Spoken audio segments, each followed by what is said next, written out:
السلام عليكم ورحمة الله وبركاته qodobada ugu waaweyn barnaamijkeena habeenimo waxaa kamida shirkadaha diyaaradaha dalalka carabta khaliijka gaar ahaan imaaraadka Qatar iyo kuwa kale ayaa dhammaan ku dhawaaqay in ay kansaleen duulimaadyadooda caalamiga ah ee bariga dhexe waxaan ku hayaa wararkii ugu dambeeyay xiisadda bariga dhexe iyo fafaale cusub oo ka imanaya bariga dhexe qodobada sidoo kale aanu barnaamijka ku eegi doona iyana waxaa kamida suuqyada khaliijka ayaa lagu waramayaa in ay kor u kaceen gaar ahaan Qatar iyo Sacuudiga sabab yaab leh oo arinta keentay ayaan ku hayaa qodobada sidoo kale aanu barnaamijka ku eegi doona iyana waxaa kamida Sacuudiga iyo Qatar oo Trump ku riixay inuu joojiyo dagaalka Iran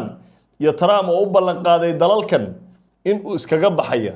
dagaalka Iran sheeko yaab leh ayaa caawa dunida iyo bariga dhexba ka taagan oo aad barnaamijka ku maqli doontaa iyadoo faahfaahsan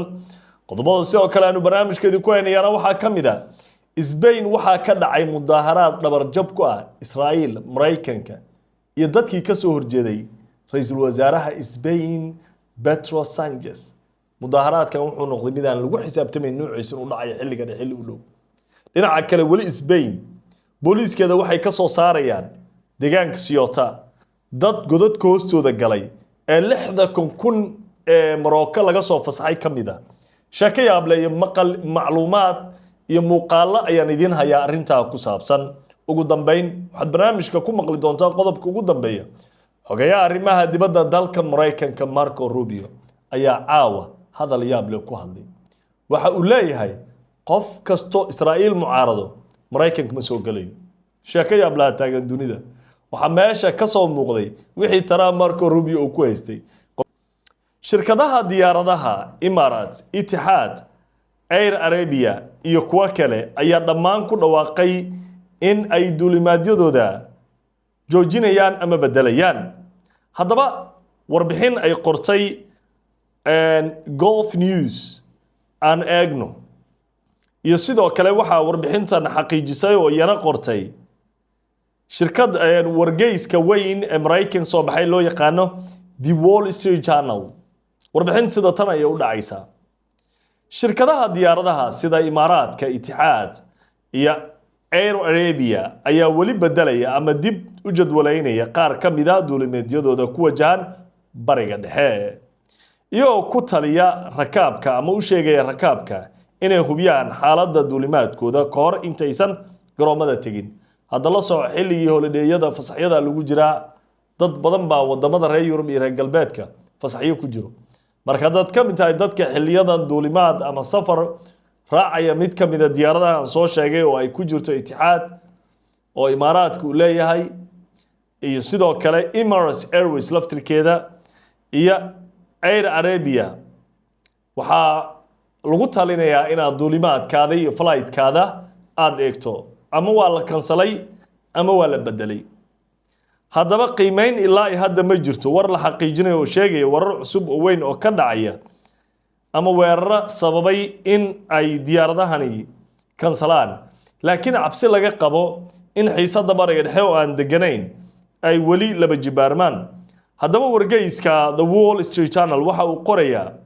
Qatar Imaaraadka Sacuudiga Kuwait dhammaan waxa ay wajahayaan Qatar mar walba ay kala kulmi doonaan Iran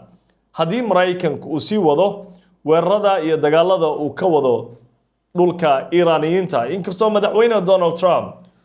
uu xalay joojiyay weerar uu damacsanaa inuu ku dhufto Iran taas oo uu ku hanjabay inuu dhulka dhigi doono kaabayaasha dhaqaalaha dalka Iran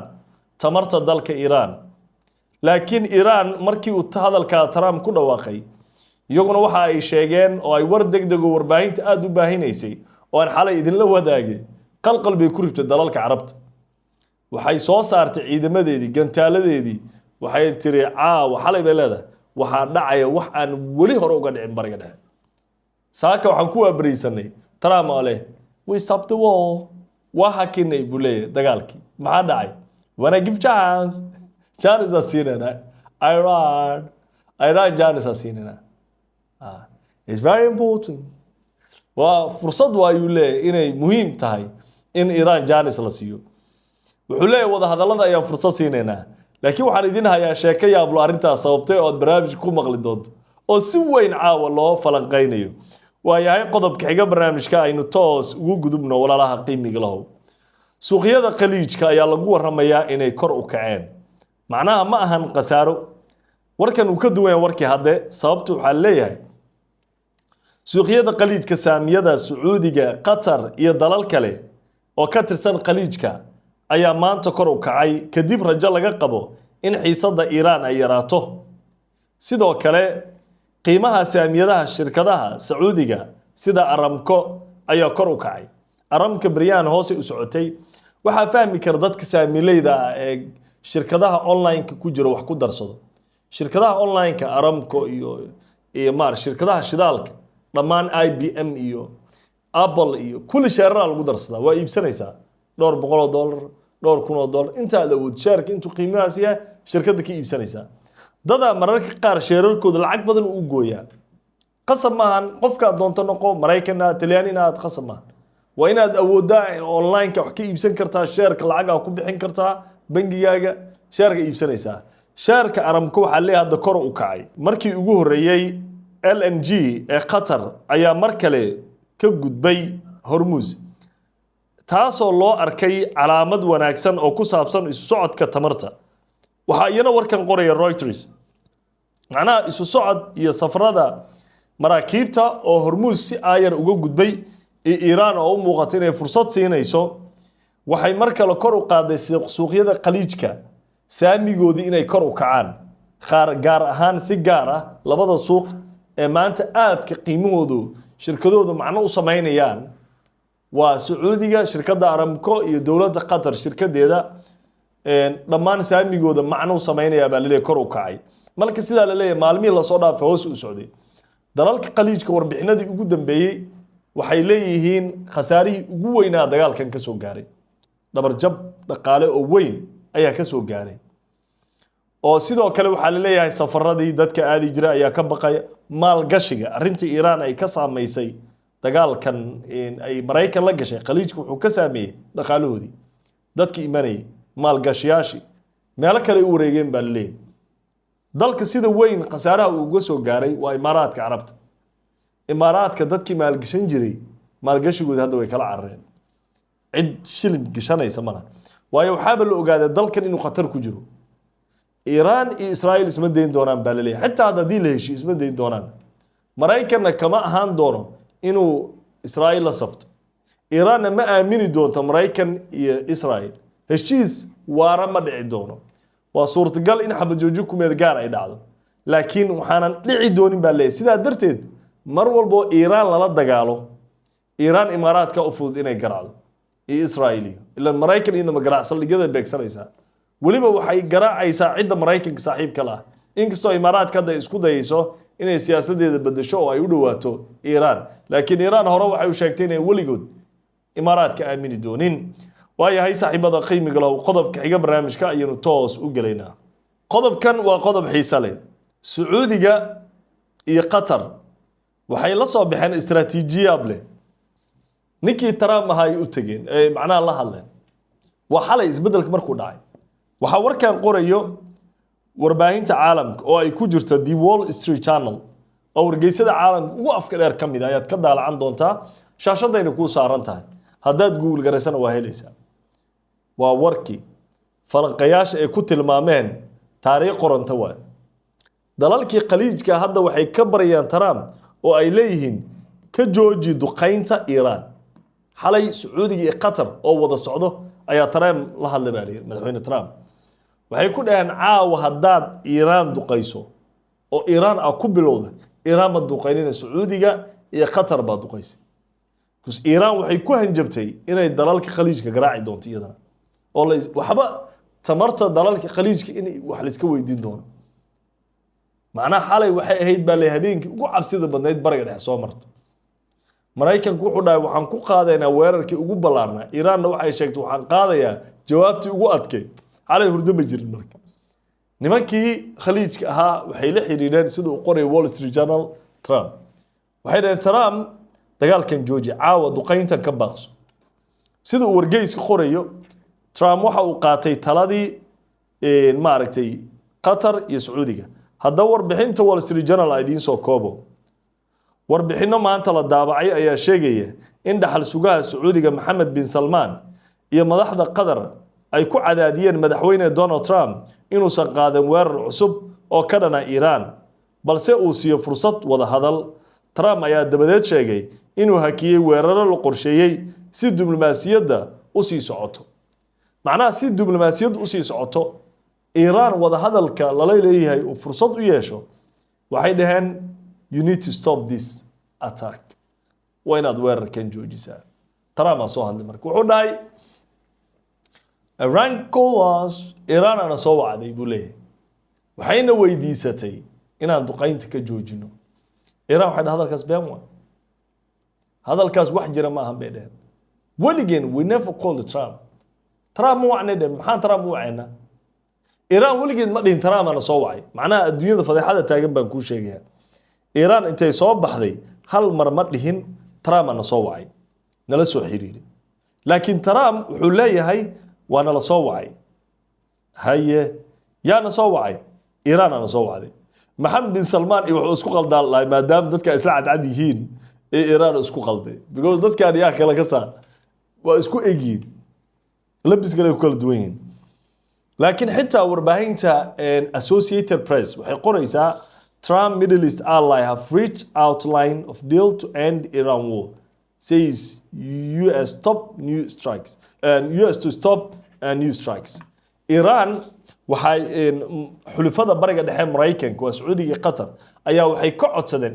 AB ba iyana qorayso in uu joojiyo weerarkii uu damacsanaa inuu ku qaado Iran xalay taasana ahayd sababta xalay weerarka loo joojiyay. In Saturday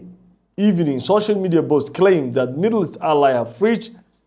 wuxuu dhahay Trump waxaa ila soo xiriiru dhahay xulufadeena qaar ka mid ah dalal kale u dhahay ma sheegin barnaamijkeena saako ku jiray laakiin hadda warbaahintii AP and Associated Press and Wall Street Journal ayaa sirti ka shifay dalalka la xiriiray iyagu waxay ka heleen madax sare oo aqal kacda ayaa u xaqiijiyay in cidii la soo xiriirtay ee Trump dhahday jooji dagaalkan ay tahay Sacuudiga iyo Qatar iyaguna Iran uma danaynayaan iyaga danaysta ilaa lama kala baxay wala isku khataarnaha dab hadda ku dhufato aragna waa kugu dhufanayna marka waxay ku qasbayeen inay dib baasha loo hakiyo waayahay saaxiibada qiimiga loo sheekada cajiibka ay dhacdada markaynu meesha uga gudubno waxaynu toos u galeynaa mudaharaadkii ugu cajiibsanaa oo ka dhacay dalka Spain Ceuta waxaa ka dhacay mudaharaad dhabar jab weyn ku ah kooxaha xag jirka dadweynaha Ceuta ee guud ahaan reer Spain ayaa maanta dhigay mudaharaadkii isu soo bixi ugu ballaarnaa oo dawladda Spain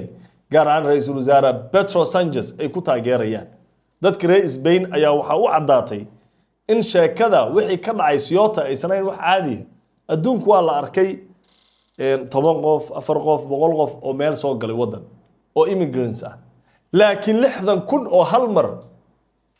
isbartiiba baroni kubad ma la daawana 60,000 hal mar sheekada Israa'iil Marooka ka dambeysay warbaahinta dhan ba falanqaynayso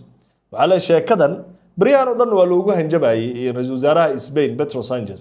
maxaa hadda dhacay markii reer Spain maanta waxay is hortaageen sida ay warbaahinta qorayso ama ay daabacayso kooxa xag jira ayaa waxay rabeen inay ku banaan baxaan ra'iisul wasaaraha Spain Ceuta ay banaan bax ka dhigaan si ay waana dhacaysa arintaas wasaaraha Spain buuq badan baa lagu furi doonaa laakiin dadka Ceuta iyo reer Spain badankood waxay dhaheen waxaan la jirnaa Pedro Sanchez sheekadii waxaa cadaatay in dagaalkii loo bedelay Israa'iil koorimaashii uu koorimaaday qadiyada reer Falastiin iyo dhibaatada dadka reer Gaza la gaarsiiyay Sanchez wuxuu u dagaalamay si xitaa Carabta u dagaalamin Carabta Falastiin way dayacday xitaa Turki Pakistan macnaha sida la rabay uguma danqanin reer Gaza dunida islaamka inteeda badan reer Gaza way dayaceen Pedro Sanchez macnaha waa gaal haddana bini aadanima ku jirto ila gaalada laftigooda khiyaar ay leeyihiin wata nabigu lahaa markay saxaabada qaar soo muslimeen wuxuu dhahay khiyaartiini jaahiliyada ayaa idinkugu khiyaarsan islaamnimadana إلا قفك خيار لماذا وناقة دون وناقشنا شاه والله دشا كهل لماذا علت لك فوقاشي الضوء كلوا يا مسنا شاه قفك مسنا لكن ما أخذ مسلمين وخيار هنا جرمانت ده القصاب كأركيسا أنا إمارات كرهر قزوي كدعونيا إسبين وإمارات ويودوا عينيا إنه إلهي سبحانه إنه إلهي عياري أدوك واحد عواء جدا وعلى أكل زبطي إسرائيل فلسطين أرجنتين وحالو ريح لنا على إسرائيل فلسطين إسبين فلسطين معناها حيدت كره إسبين حريركا ودحي إي فلسطينيين مدحوا قانون نقضي إسرائيل أرنتا عقدة ذيك قاد هل مربع لحظة كن ما أنت مركو حد عين مظاهرات وين أو بترو سانجس يدولدي سلوكو تاجري أو كوحي حق جيركا جيسك لوgu sooray waxa leeyahay waa taariikh cusub oo qorantay waxa la islaha mudaharaadka 60ka kun markay ay soo fakato xaq jirka Yurub fursad ay helayaan bababa xitaa qaar waxa arkay uu kamiyay Mario Novel iyo kuwa kale oo dhahaya durbaba dadkii soo galay soo galootigii dhibaatay geysteen dabcan booliiska Spain wali dadaalay ku jiraan waxa maanta god laga soo saaray nin maalmaha god ku jiray 60 kun oo ka mid ah laba bari wuxuu ku dhaxsaaray dhagax dhaxdiis dad imtixaan way Marookaanki Carabtan Algeeriyaanki imtixaan way Soomaalida waxa la dhahaa waxa uu ogidi markuwaas loo fiiriyo macnaha manaxnimada wax naxama Algeeriyaanka meesha laga soo saaray macnaha waxay ku tusaysaa dhibaatada la isku dayay dalkan Spain in loo geystay siyaasiyiinteeda laakiin wax walba la isku dayay hadii dadku ay baraarugsan yihiin wax laga qaadi kara ayaa kooban waayahay saaxiibada qiimiga loo qodobka ugu dambeeya barnaamijka habeenimo waxaanu ku soo xireynaa xogayaa arrimaha dibadda dalka Mareykanka Marco Rubio sheekaya blulay Marco waxa uu leeyahay cid walbo Israa'iil cambaarayso oo aan Mareykan ahayn Mareykan u dhalan fiisa Mareykan ma helayso Mareykanka airportkeed markay maad waa la celinaa ma aan Israa'iilna cusriyeynayso waxas ma hadda siyaasadda Netanyahu cambaaris maxaa dhacay waxa la dagaalameynaa Israa'iil nacaybkii leeyahay macna oo haddaan dhowsi Netanyahu dawladdiis waa qalad fiisaha lagu diiday waan kula wadaagi doonaa iyadoo maqal iyo muuqaal waxa marka yaab leh oo aad loola yaabana isbuucan shalay Marco Rubio xogeeya arrimaha dibadda xogeeya dagaalka Peter Hegseth iyo Trump inta waxa ka jira Marco Rubio intana Peter Hegseth isaga dhaxdu fadhiya Marco Rubio wuxuu ka hadlay maxkamadda dambiyada dagaalka iyo inay talaabo ka qaadayaan Trump wuxuu dhahay intuu ka soo dhaxgalay ani iima hiilinay Netanyahu u hiilinay macna ihaanadaas bahdilaadaas ka war barnaamijka ay kula wadaagay hadda waa kana wixii lagu sheegay waa runba isaga wuxuu leeyahay dad Israa'iil wax ka sheegto Mareykan ma iimaan karti Israa'iil siyaasadeeda la dhalin kara Trump la dhalila maalin walba la cajilaa oo lagu qoslaa what is the problem siyaasi waa dhalin kartaa Netanyahu siyaasiyad uga duway macnaha waaba nin u shaqeey Israa'iil wuxuu isleeyahay Trump xilkiisa markuu dhamaado madaxtinimada dhamaado madaxweyne isku sharax si Israa'iil ay ku taageeraan ila daaw Marco Rubio. Under President Trump, the United States will stand with the Jewish people. We have implemented a vigorous new visa policy that will prevent foreign nationals from coming to the United States to foment hatred against our Jewish community. We are holding international organizations and nations accountable for rhetoric against Israel that resurfaces in the manifesto of monsters like Iran and Sarah's killer. But we do see an eventual light at the end of this long tunnel of suffering. One can imagine a Middle East in which the Abraham Accords eventually reign. So thank you for the opportunity to address you. معناه وحليه إبراهيم أكودا هرجلي دونه نعيبك نعيبك ولا دجال منها تاسوا واحد لقرتبي إن بين مسلم يقال عد إلا نعص أحمان لكن واحد عجيبة وحليه حداد عمباريس دولدي شخصيات كعدي شخصي عمباريو فيزا مسوق لدون هذا الكيس أمريكا مسوق لدون هذا الكيس كاسة كله حتى الدولة ده أي accountable هان دونا أي الله حساب تمي دونا وايه صاحب هذا قيمة لو برامج كي هبيني موعة وأتكلم ساعتين كودهن وين جيتها تاني إنه كل ما إنه برامج كمتك حقه ولكن مصطفى علي ودين ليه نبتقلي هذا إلهي دوشينات السلام عليكم ورحمة الله وبركاته.